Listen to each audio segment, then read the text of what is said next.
Hey guys, welcome to episode 31 of Atlanteans. This episode is going to be a short episode. Today we're talking about Steamroller 2026. I'm here with Alec and Joe. How you guys doing? I am doing well. Hi. Doing good, man. Pretty excited to be here. Not Yep. painting tonight, unfortunately. Yeah, I'm not. Neither am I.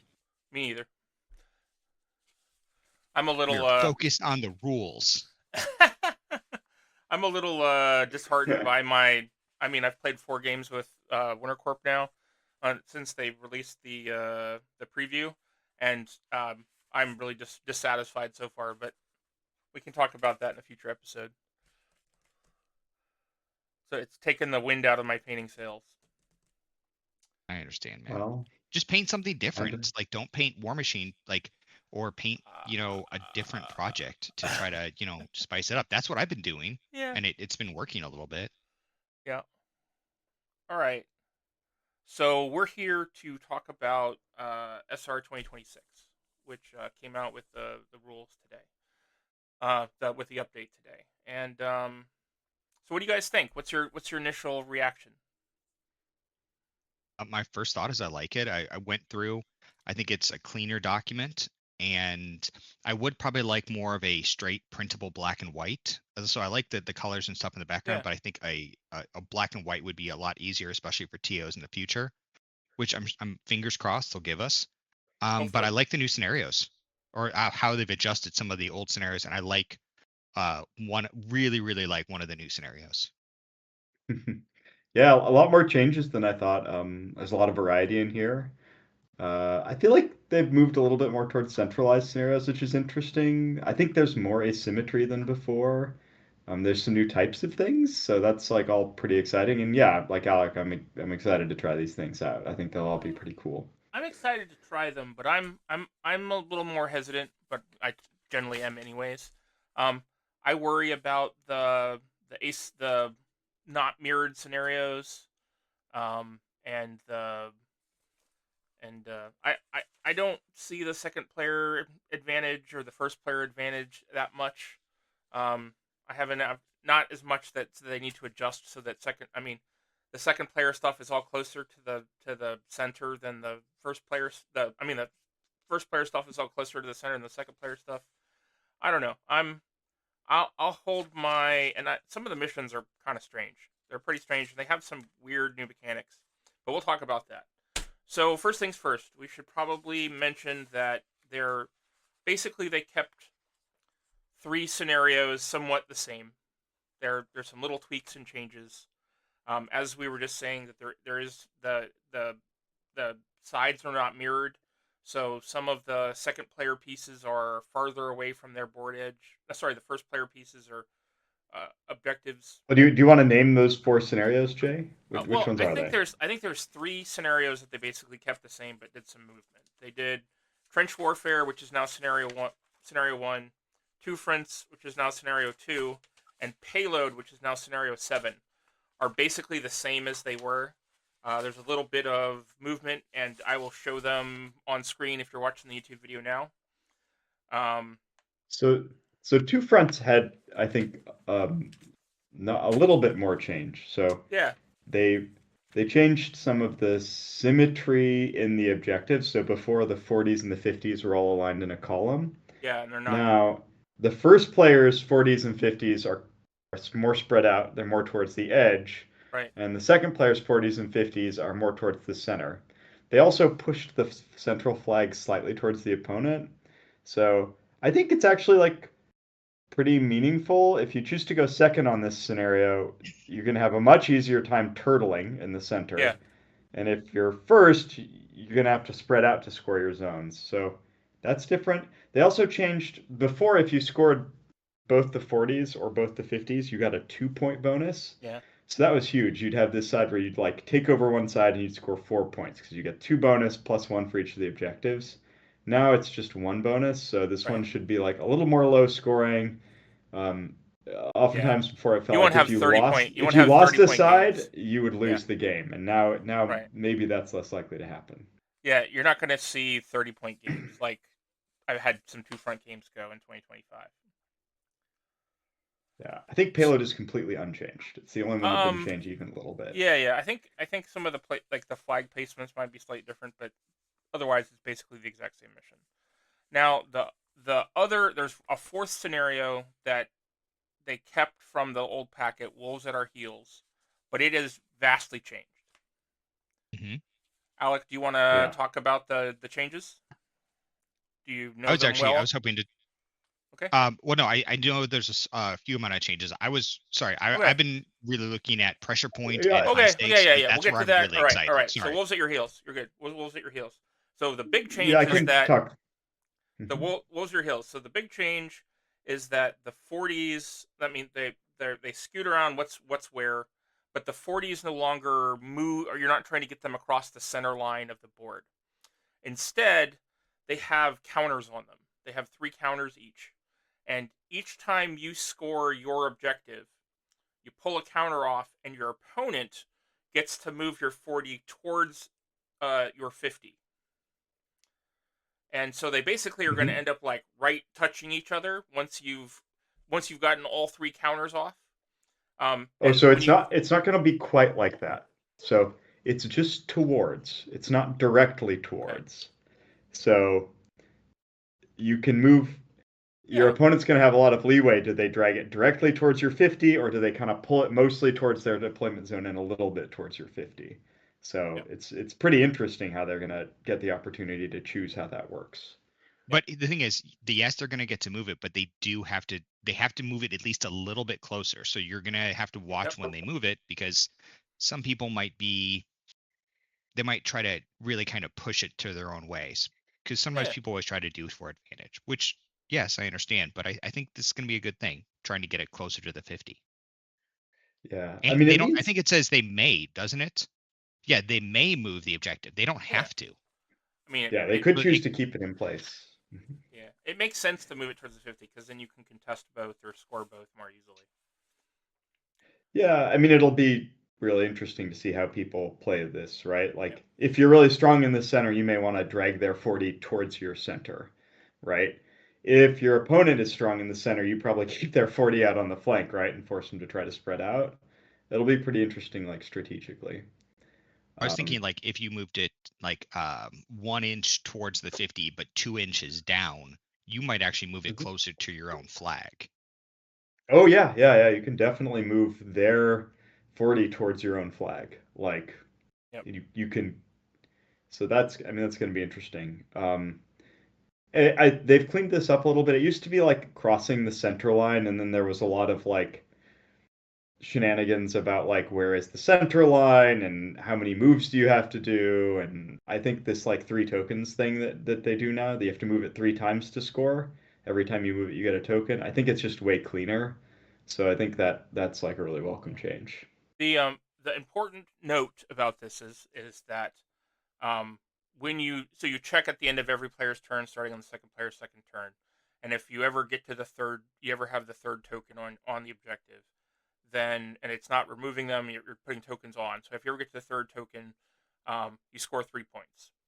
But Hmm. if both players put their third token on the same turn at the end of the same turn, neither player scores 3 points, and there's no you only ever check one time. So it's a race Yeah. to 3 effectively. So they because like in the old Wolves, if the other person was able to later get theirs across the center line, they'd get points as well. At least that's the way I remember it. Um, this one, it's the first to do it, and if you tie, nobody gets points. Yeah, so it's going to push people much more aggressive play. I think that's what they're going to do. If you remember what they talked about previously when they were putting out that they want that back and forth and they want people to be more aggressive and push in and not turtle in place. And I think that's going to encourage this. People are going to get up there and they're going to move and they're going to interact with their opponents more. Hmm. Oof. Yeah. Yeah, makes Mana Wars Oh, look even worse. one thing I don't know if you've thought about if you've looked at this. I'm not I'm not 100% sure these maps are drawn to scale. Yeah, I don't. They're not very well. I don't think they are. I something seems a little bit wonky about it to me, so that's probably worth. Yeah, I'm not saying they're not. I haven't checked it, Well, so that's their probably their worth thinking numbers are about. to scale. But yeah, the spacing might not exactly be to scale. Yeah. Oh, yeah. Oh, that's the other thing. They've added measurements for all the objectives, so you no longer have to like guess, which I think is Or awesome. measure off your opponent's side. Yeah, it's Yeah. like you Well, know, no, which you is do have I to like measure that. off you do have to measure off your opponent's side in some missions. Do But you? that's fine. Yeah. All right. So let's talk about I the guess you still first. do. Yeah. Yeah, let's talk about the first new scenario. Pressure point. Alec, you said you wanted to talk about this one. So I think pressure point's gonna be a lot of fun with the 4 flags. All right, so let's start from the beginning. So there's gonna be 4 flags and one 50 millimeter objective. Yeah. Now, starting on the defender's second turn, normal as always, you're going to start earning victory points. So you can earn 1 victory point for the terrain, which is going to be your flag, and then 2 for the objective in the center. But I like the idea that, unless I'm wrong on this, the flags are still going to move to your closest terrain piece. And I think this is going to be cool because it's going to just give you more flags. It's going to give you more options for how they're going to move around. So let's point out the craziest thing about this. Second player places all 4 flags and decides where all 4 flags finally end up. Yes. It's going to be fascinating. First player only deploys the 50 in sort of the center of the board. Well, and it has to go there. Well, yeah, but because all the flags move up to 5 inches, so it's the second player can like pull them all back towards himself, or push one up and pull one back, and it's gonna be, I think it's chaotic, and that's what I'm worried about with this scenario. I think it can be the second player can be like, well, I'm gonna put him in the absolutely worst positions for the first player, and they're gonna have to like it gives the second player so much power, and I think it might be too much. Do you like normally going first or second, Jay? I'm a first player in most of my armies. The army I've been playing recently, the Winter Corps, the last week or so, has been wanting to go second.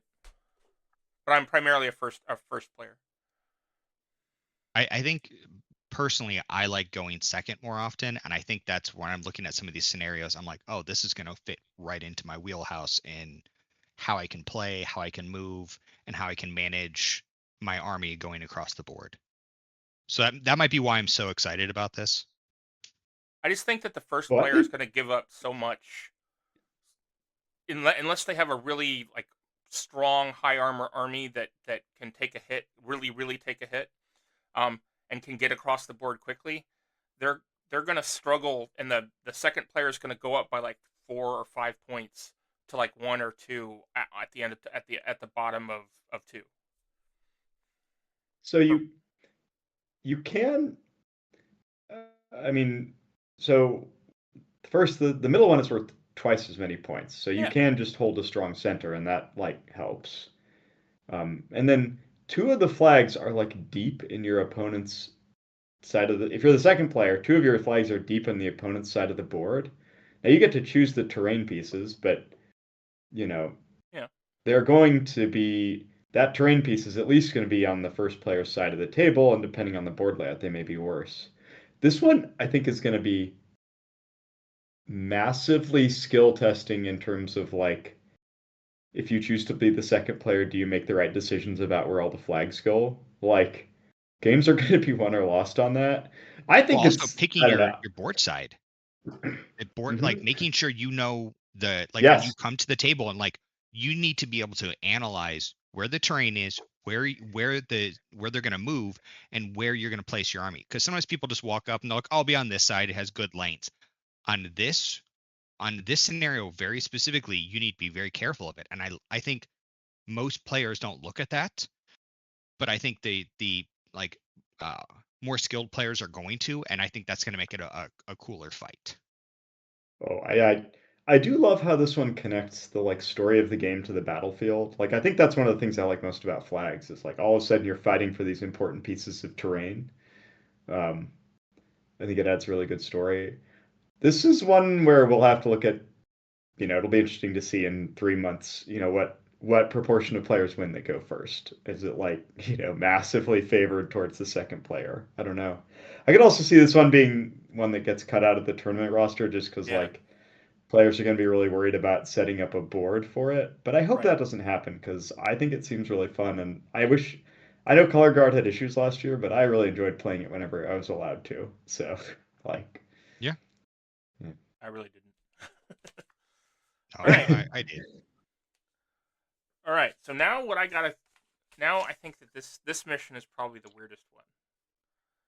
And Is it the one I really like? high stakes. High stakes? Ugh, Yes. so bizarre, and it's so complex. I read over it like 4 times. If I any also mission- did, and I'm not sure I still got it, but If it's mi- great. if any I mission might gets- have it wrong. if any mission gets cut out, I think of the regular rigmarole of what people are playing or whatever is the first mission, I think that this is the highest priority. This is the highest possible one that's going to be cut out because of how complex it is. All Light right. the Fuse sounds so fun. Okay, right, sorry. Alec. Let's start from the beginning. All right, Okay, explain it. so all right, so let's start. So there's going to be 3 objectives. So you have a 240s, a 50, and then you're also going to have 2 flags. Now, same thing. You're going to be scoring on second turn. So the special rule for this is called Light the Fuse. Starting on the defender's second turn, at the end of each player's turn before scoring, the 50mm objective, or you must choose a 50mm objective or objective terrain and remove D3 counters from it. Okay. Now you're like, Stop, okay, stop. fine, whatever, counters. Stop. Okay. Stop. Okay. So we should mention that each of the 40s and the 150 that's in the center all start the game with 5 counters on them. Wait, I don't think the 40s have counters on them, do they? Place 140, They all have 5. 250s. Additionally, place 5 Yeah. counters on each piece of objective. It's on the flags and the 50, not the 40s. Oh, Yeah, you're you right. can't- The 40s don't. The 40s don't do counters. Yeah. Okay, so then- the 50 and the terrain have the counters. So you're going to remove counters. Okay, so the to player remove can counters, choose- you have to be controlling the 50 in the center. Before scoring, if a player has secured the 50mm objective, that's the first part of the first part. So they have to be controlling the 50 to remove counters. Yes. So the player can choose not to do this, or they can choose. No. Now it also says They must choose. Yeah. They can choose. Oh. Must no, choose they can, that objective or either of the objective terrain pieces. So if you score the middle, you have to pick one of the 3 that have counters on them. And if all the counters are off of one of them, you have to pick one of the ones that still has counters. Well, there's also if no player has secured the 50mm, then roll a D3, and then you have to remove, either 1 counter from the blue terrain flag, 1 from the red, or 1 from the 50. Now, here's where it's going to really become important when these counters hit 0. If an objective reaches 0, if an objective reaches 0 count down tokens, models within the area or objective terrain, or 3 inches of the objective are impassable terrain and suffer a POW 14 magical blast. Okay. Then continue scoring. They not are impassable terrain if they're within the objective terrain, or if of the objective, or impassable objective terrain. So basically, it's if they're within the zone, if there's a zone for the flag, or if they're within 3 inches of either the 50 or the I never remember the name. Terrain. The terrain piece that the flag is on. The flag's on. They take a POW. But they're going to get hit by that POW. Yeah. It's a POW 14 magical blast is going to be rough. And you do it before you score. Yes. Yeah. Yeah, So I don't. If you put a solo on it, it's got a good chance of getting whacked, right? Right. Mm-hmm. Though, if you did notice, it says blast damage. So if you have something that is going to make you resistant to blast, at least you're rolling 1 less die. But most of those solos that have high defense don't have a really big high armor. Yeah, it's funny to think you could do what's it called? I always want to call it go to ground. There's a command card. Cover? Yeah, duck and cover. That's a terrible radio. Yeah, you could duck and cover right before you set the bomb off, right, to help you survive it. I think it's hilarious. There's a lot of like drama in this one, right? And a So lot of like so narrative in it. yeah, so the Hmm. idea is that each of these train pieces has a piece of like a dynamite that has a fuse, and you're burning the fuse down, and once it hits zero, it explodes. Um, does a bunch of damage in the area, but then also if the counter reaches zero, each piece of train suddenly, instead of being worth one point, each of the the pieces of train, the flags or the 50 suddenly start being scored at 2 points apiece. And so it's an Yes, after after their escalating tokens power go up. level. So after they hit zero and the bang has happened, for the rest of the game, they're worth 2 points at the end of each round instead of one, which is kind of crazy. Well, if you Yeah, I think mean, I about think it, you actually might be able to Mhm. wipe out an enemy squad and then go in and start scoring it. And start scoring it. Yeah. I feel like a lot of the way I'm going to be playing this though is like having my own flag, trying to get the counter, trying to blow it up as fast as I can so I can Yeah, start scoring too, and just like clearing the area around it. Um, but it'll be interesting, right? It'll be expensive if the bomb goes off at the wrong yeah. time. If your opponent sets it off on you and then sweeps in to claim it, that'll be sick. Like, Well, remember um, it sets off at the end of the round. So I mean, if like the turn before they set it off on you and blow it up, yeah, but it's a little random because it's a D3. Um, yeah, uh, it's one of the it's going to be one of the things you got to manage with this, right? Is you don't know still, how close your opponent is to like pushing the timer, right? right. Yeah, I think the especially if you randomness have is going to be one of the most interesting things. like think about this. If you have like let's say it loses 2 tokens turn one, and then or the end of turn two, second player's turn two, then the next player's end of his turn, it only rolls a one. Well, now do you move in because it might blow up? Maybe it doesn't, or Hmm. do you chance it? And I was like, oh man, I like that. I know, right? It's going to be cool. That's You're going to that want that makes me solos happy. in your list that can survive a bomb blast too, right? Like dudes that can, that won't get cleared by your opponent, that can survive it if you set it off. Like, get some more play for like high value solos or high Well, armor also remember solos. so remember that it's if no player secures the 50, so if you're contesting it, then there's the chance of like things also going, sideways. And I like that. I think it's gonna be fun. Yeah. Yeah, it's gonna be so funny when your solo's on this thing and you set off the bomb and then you roll like a 12 on the damage, kill him. Like, Yeah. Bastions, man, just bastions. Just that's my thought.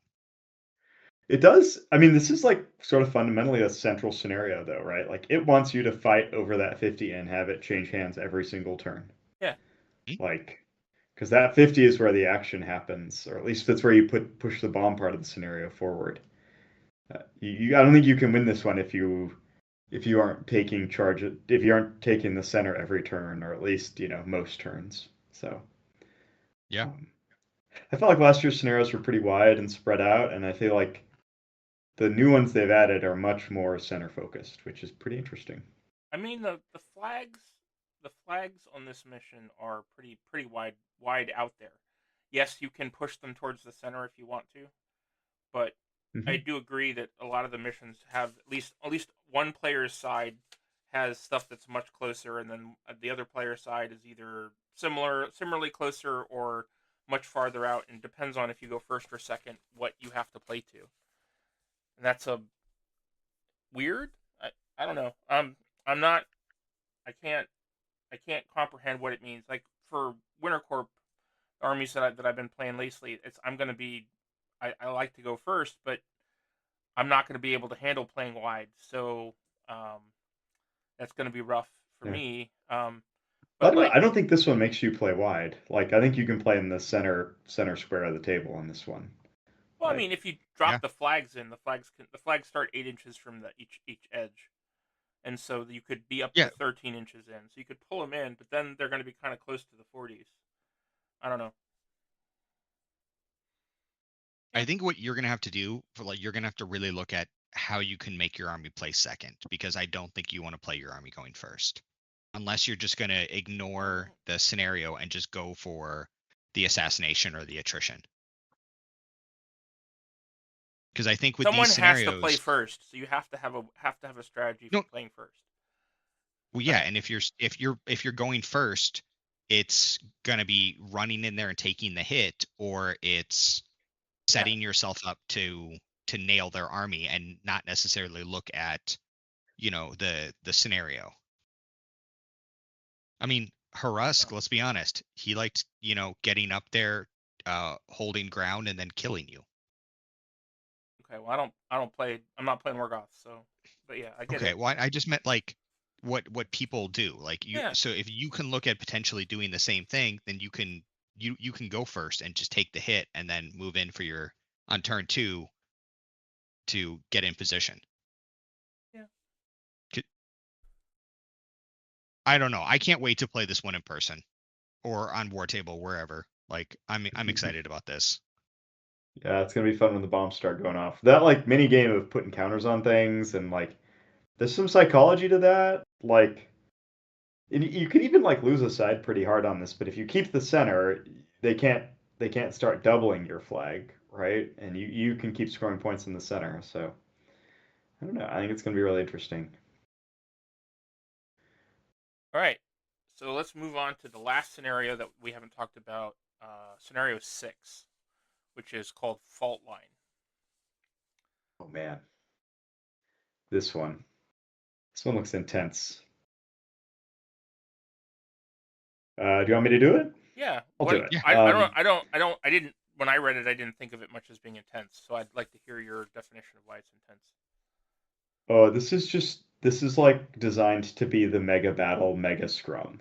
Like so this is there are there are three pairs of objectives. There's two 40s, two 50s, and then another two 40s. And they're placed not exactly, but roughly like, you know, the first set of 40s is 8 inches from the edge. Then there's a set of 50s that are pretty much in the middle, and there's a set of 40s on the right. Yeah. They're a little It's the bit, only mission that's yeah. mirrored. Yeah, it's the only mission that's mirrored. Um, they are all each of the pairs of the objectives is really close together. So the 40s are within 5 inches of each other. The 50s are within 4 inches of each other. So they have like overlapping zones of control. So it's possible to like control both of them with one unit. It's possible to contest one and control the other with a unit. Like so, they're very near to one another.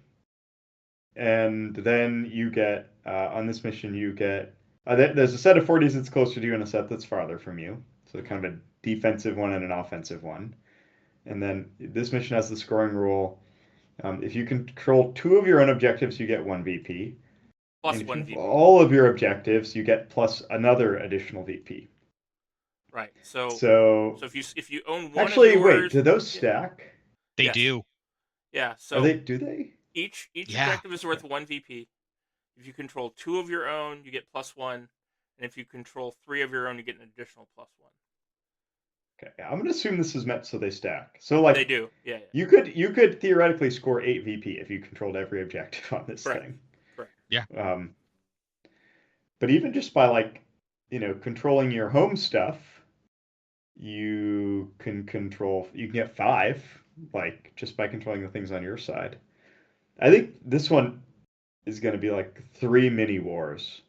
Like, and it's like, it'll have that kind of element of like who can fight each scrum the longest, who finally gives in and loses a scrum, like then your opponent's going to start scoring a lot there. Like this one, I think is just going to be a meat grinder. Um, Not a lot of like fancy plays here, just a lot of like running forward and sitting in the zone and holding on and praying, right? Uh, it's Yeah. called, I don't know what the name fault line refers to. I assume it I refers to was kind of the hoping like something was off gonna knock it diagonal down. thing, Yeah. I was hoping right? like it was gonna be like a roll a d6 on a 5 or 6. Everything near objective 1 is knocked down or forfeits an action. Be like, oh yeah, that's what I was hoping for, but no. Maybe we give some Yeah. feedback. Maybe we get a little adjustment a month in. I feel I like think they listen to us. so. For me, looking at this mission, I feel like it's sort of going to be you're gonna pick a side to be your strong side. You're gonna pick a side to be your weak side, and then you're gonna have some stuff in the middle. And because the objectives, the lines of objectives are at least 12 inches apart from each other, I feel like the side that you're going to be is your strong side. You're going to take those 240s and try and control those 240s. And you're going to score the 40 that's behind, but your main line is going to be around the 40 that's sort of up front, depending on the side you're on. And then there's going to be a battle swirling in the middle. And if you have models that you can push towards to contest the other person's 40s, or outflank, or ambush in to contest, you're going to try and be contesting the other person's 40s while battling for the 50s. And if you win the center, then you can collapse on one side or the other, whichever one is the weakest for you. See, I was thinking that I might do the closer 40, the one that's like 15 inches from me. Yeah. To do that as my weaker side and do a hard push from between the 50 and the 40, the far 40, the one that's 25 inches, and try to hook it that way. Because if I can try to push in on their side and kill them quicker, I can have a smaller amount of stuff closer to me, and I can always pull from the stuff that's near the 50 to assist. I mean, now, mind you, I'm also thinking about like my lists for Menoth.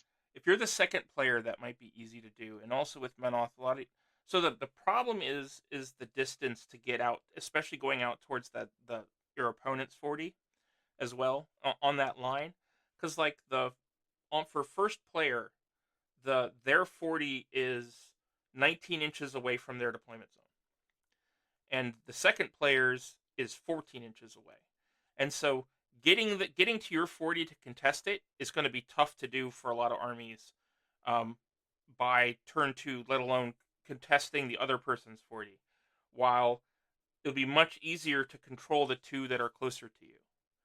I mean, the 140 is for the back, the side that's closer to each side. The first player's is 9 inches. Their 40 is 9 inches from them, and then the second player, it's only 4 inches from their deployment zone. So, and I mean, they're if they have AD, their AD guys can start contesting it. So I feel like it'll be. I mean, how you do it's going to depend on your army composition, right? Like, if you're really fast and you're melee oriented, especially, you can do what Alex said and just like absolutely overwhelm the one on your opponent's side, especially if they like stack it a little bit short. I was thinking but if you're like, yeah, right, and you just swarm that and sit on it and never die. But if you've got like more ranged pieces, or you're slower, like maybe you take the close one to you and you focus on that and just try to clear everything around it so they can't possibly contest. Mm-hmm. Like, it's going to be cool. And there's a bunch of ways to play it, right? What you probably can't do is ignore the 50th in the center. No, right? I don't think you can. Right. Yeah. I don't think there's a strategy that does that. Yeah. But those are just calling out for judicators, in my opinion. Just judicator walks up, judicator says hello. Yep.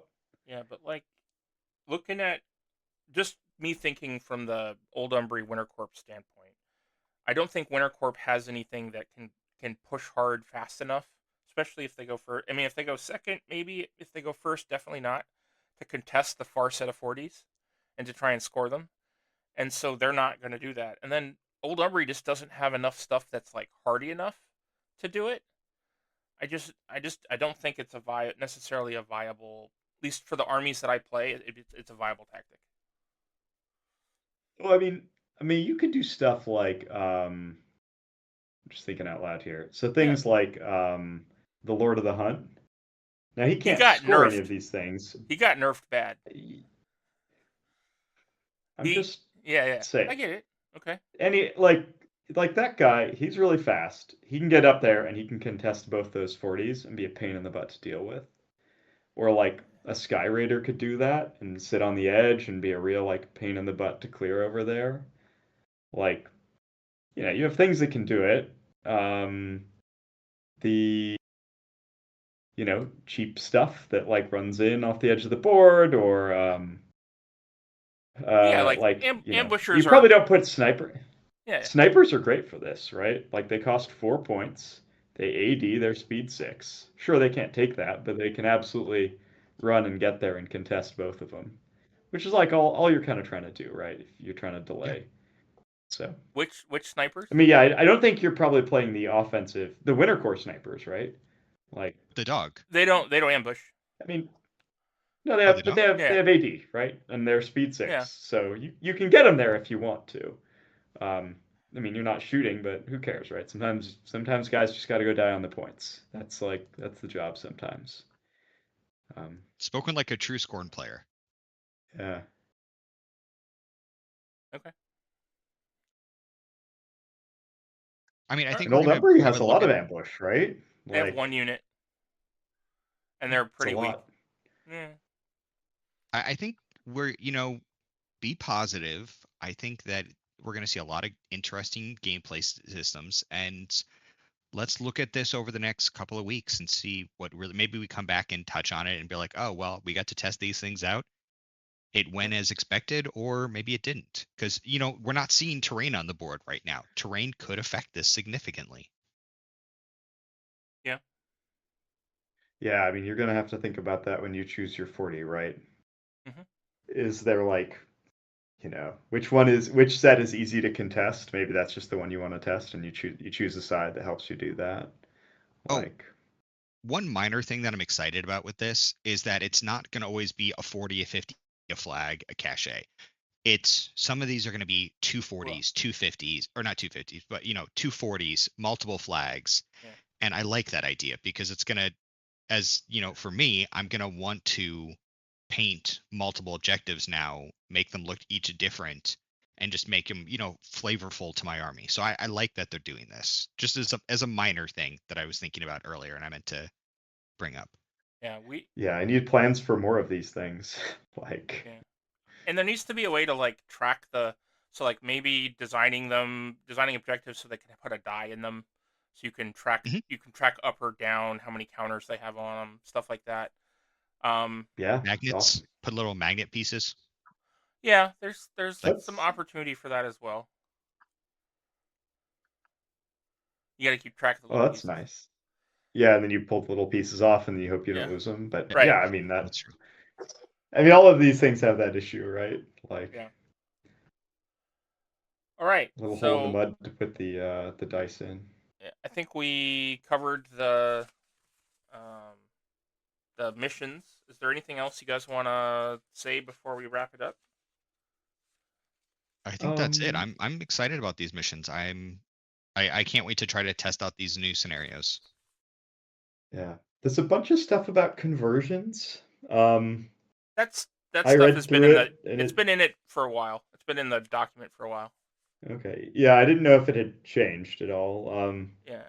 I did notice they stepped back. I know last year they suggested like fully painted was like needed for IG events, and here they just say they encourage fully painting. Right. So they've toned that down a little bit, Yeah, which seemed like kind of how things ended up last year. But I think the backlash from last year was sort of,